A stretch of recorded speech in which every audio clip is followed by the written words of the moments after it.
दोस्तों नमस्कार। अपना नोट्स बनाने के लिए वीडियो को करते हैं शुरू। आज हम बनाएंगे सेक्शन 87 से लेकर के 94 तक। तो सबसे पहले सेक्शन 87 में बताया गया है कि सम्मन के स्थान पर या उसके अलावा वारंट जारी किया जाना। कोर्ट किसी भी ऐसे मामले में जिसमें वह किसी व्यक्ति का सम्मन निकालने के लिए सशक्त है, अपने कारणों को अभिलिखित करने के पश्चात उसकी गिरफ्तारी के लिए वारंट जारी कर सकता है। कैसे? पहला पॉइंट इसका कहता है, यदि न्यायालय को सम्मन जारी करने के पूर्व या पश्चात यह विश्वास करने का कारण दिखाई पड़ता है कि वह व्यक्ति फरार हो गया है या सम्मन का पालन नहीं करेगा, तो वह सम्मन के स्थान पर वारंट जारी कर सकता है। दूसरा पॉइंट इसका कहता है, यदि वह व्यक्ति अपनी सम्मन की तारीख पर अनुपस्थिति को जस्टिफाई नहीं कर पाता है तो भी उसका सम्मन के स्थान पे वारंट जारी किया जा सकता है। अब है सेक्शन 88। सेक्शन 88 कहती है, हाजिर होने के लिए बंद पत्र लेने की सख्ती। इसमें क्या है, जब कोई व्यक्ति जिसकी हाजिरी या गिरफ्तारी के लिए किसी कोर्ट का पीठासीन अधिकारी सम्मन या वारंट जारी करने के लिए सशक्त है, ऐसे न्यायालय में उपस्थित है, तब वह अधिकारी उस व्यक्ति से अपेक्षा कर सकता है कि वह उस न्यायालय में या किसी अन्य न्यायालय में जिसमें केस ट्रांसफ़र किया जाना है, अपनी हाजिरी के लिए बंद पत्र श्योरिटी के साथ या श्योरिटी के बिना निष्पादित करे। सेक्शन 89 कहती है, हाजिरी या फिर बंद पत्र भंग करने पर गिरफ्तारी। मतलब जो बॉन्ड लिया था सेक्शन 88 में उसको भंग कर देता है, यार हाजिरी पे नहीं आता है तो प्रक्रिया। जब कोई व्यक्ति इस संहिता के अधीन लिए गए किसी बंद पत्र द्वारा न्यायालय के समक्ष हाजिर होने के लिए आबद्ध है, हाजिर नहीं होता है, तब उस कोर्ट का पीठासीन अधिकारी यह निर्देश देते हुए वारंट जारी कर सकता है, वह व्यक्ति गिरफ्तार किया जाए और उसके समक्ष पेश किया जाए। अब है सेक्शन 90। सेक्शन 90 कहती है, इस अध्याय के उपबंधों का साधारणतया सम्मन और गिरफ्तारी के वारंटों पर लागू होना। कुछ विशेष बात नहीं है। इस अध्याय के उपबंध इस संहिता के अधीन जारी प्रत्येक सम्मन व वारंट पर लागू होंगे। अब है सेक्शन 91। तो सेक्शन 91 क्या कहती है कि दस्तावेज या अन्य वस्तु पेश करने के लिए सम्मन। इससे पहले तो सम्मन व्यक्ति की खुद हाजिरी के लिए हो रहे थे, इसमें क्या है, दस्तावेज मंगाया जा रहा है।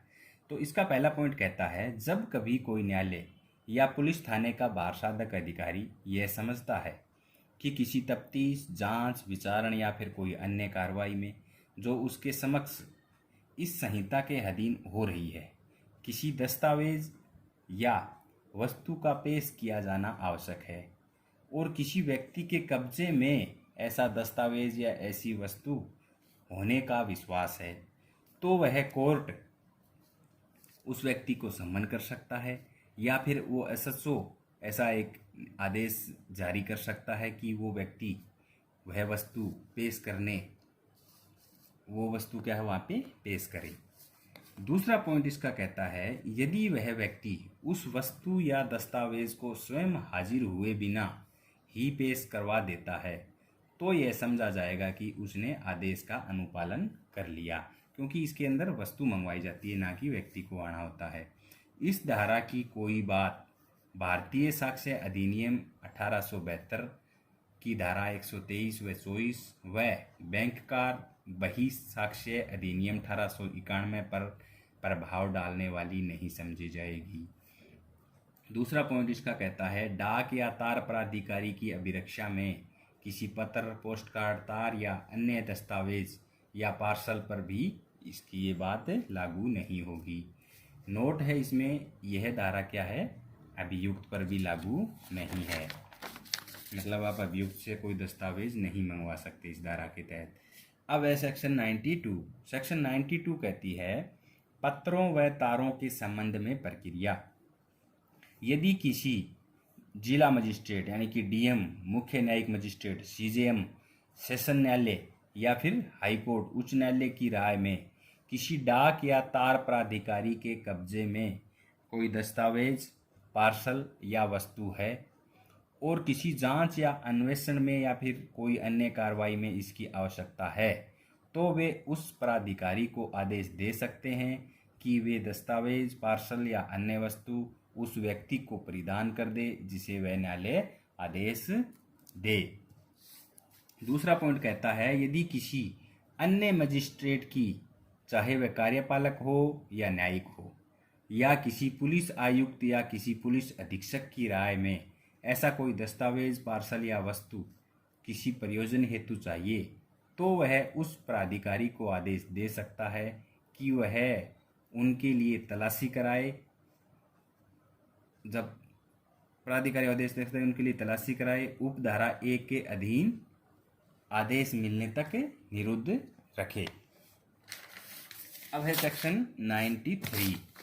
तो सेक्शन 93 क्या कहती है कि तलाशी वारंट कब जारी किया जा सकता है। इसमें तलाशी वारंट के बारे में है। तो पहला पॉइंट का पहला क्या कहता है, यदि किसी कोर्ट के पास यह विश्वास करने का कारण है कि वह व्यक्ति जिसको धारा 91 व धारा 92 के पहले पॉइंट के अधीन दस्तावेज या वस्तु पेश करने के लिए आदेश दिया गया है, पेश नहीं करेगा या पेश ना करे तो उसका तलाशी वारंट जारी कर सकता है। दूसरा कहता है, जब कोर्ट को इस बात का मालूम ही ना हो कि वह दस्तावेज या वस्तु किसके कब्जे में है, तो भी उसका तलाशी वारंट जारी कर सकता है।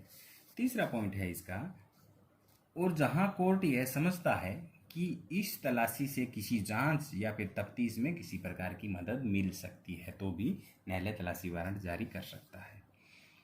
इसका दूसरा पॉइंट ये कहता है, यदि कोर्ट उचित समझे तो उस तलाशी वारंट में एरिया निर्दिष्ट कर सकता है जहां की तलाशी ली जानी है, और वारंट निष्पादित करने वाला अधिकारी उस एरिया से अलग तलाशी नहीं ले सकता। फिर तीसरा पॉइंट है, इस धारा की कोई बात डिस्ट्रिक्ट मजिस्ट्रेट या फिर चीफ जुडिशियल मजिस्ट्रेट से भिन्न किसी मजिस्ट्रेट को डाक या तार प्राधिकारी की अभिरक्षा में किसी दस्तावेज या पार्सल या अन्य चीज की तलाशी के लिए वारंट जारी करने के लिए प्राधिकृत नहीं करेगी। इसका मतलब ये हुआ कि अगर डाक और तार से संबंधित किसी प्रकार का तलाशी वारंट जारी करना है तो वो केवल डिस्ट्रिक्ट जिला मजिस्ट्रेट और सीजेएम यानी कि चीफ मुख्य न्यायिक मजिस्ट्रेट, ये दो ही जारी कर सकते हैं।